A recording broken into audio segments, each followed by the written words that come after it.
father was a jazz pianist, and I remember thinking I didn't want to be a musician because he had trouble getting gigs for, you know, he was on gigs every 6 months, his contract was. And so I thought I didn't want to do that. And then at 11, I joined a competition secretly while my father and mother weren't looking. I filled out this form for this talent competition in Hong Kong. And I thought I'd sneak out when the auditions came, and they sent me the audition notice, you come in on Saturday. And I was thinking to myself, how do I sneak out on Saturday to do this competition? I'm only 11. And the day came and I was thinking, oh my God, how do I do this? How do I do this? And then eventually I had to tell somebody. I told my mom told my dad. They both yelled at me, and I said, but I really want to go, and I cried, and they said, okay, fine, I'll take you. So my father took me to this audition, and as soon as he arrived at the audition place, the pianist who was playing the music, playing the piano there, stood up and he said, I'm not worthy. Your father has to play your songs. I'm like, oh dear. Thank goodness my father knows what he's doing, so he just played whatever song it was I was singing. So I got into the semifinals, and then when it came, my father trained me to death to say, you're my daughter and you're gonna do well, so we're gonna train you. So I went to all these nightclubs and bars and stuff just to practice my vocals and stuff.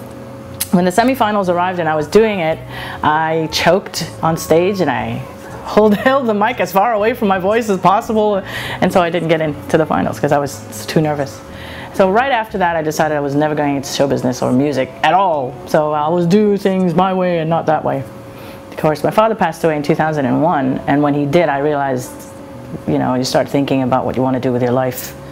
And I thought, well, music was something I never really explored, because I thought, if I was 60, would I hate myself for not exploring something in my life while I was still young?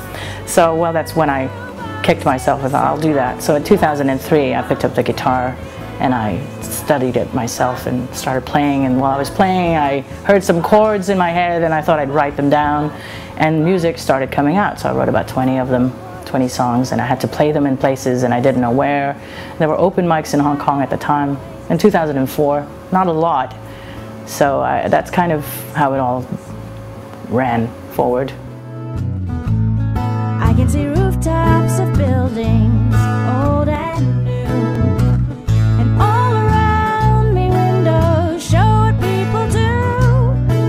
Shoebox in the City was written when I moved from Sai Kung, which is a beautiful place. I had a 700 square foot flat with a roof, and I was overlooking the yacht club and the marina and the mountains in the back. It was beautiful.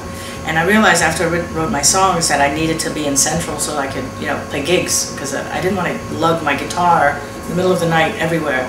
So I found a place smack in Soho, in the middle of Soho, right on the top floor. It's a tiny little apartment, about 350 square feet. And literally you stretch your arms out, you can touch the windows on both sides, and I could see window on this side, window on this side, and it's open out to looking at other houses, but they're not really that close. They're kind of at a distance, so you have enough space, and you have the sky, and you've got Cheung Kong on that side with their lights flashing, and you've got Center Tower on this side with their lights flashing.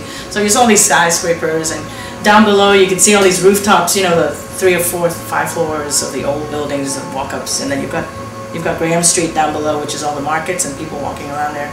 So, and the harbor, a little bit of the harbor. I had a terrace that I could look out on.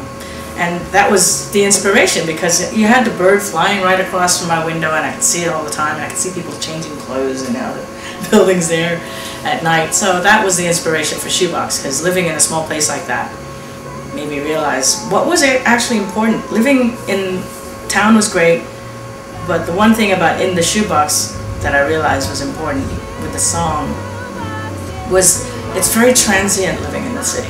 You have all these people that you meet, you shake their hands, you become really good friends, and then they leave, they don't stay. They're here, and then you're like, oh, you make your best mates for a long time, and then they disappear back to their country, and you're like, oh, you're stuck, but then what else can you do? You appreciate the view that you have, or you just look out and there it is, that's the view. That's what the Shoebox is written about. See them running, more importantly, it's my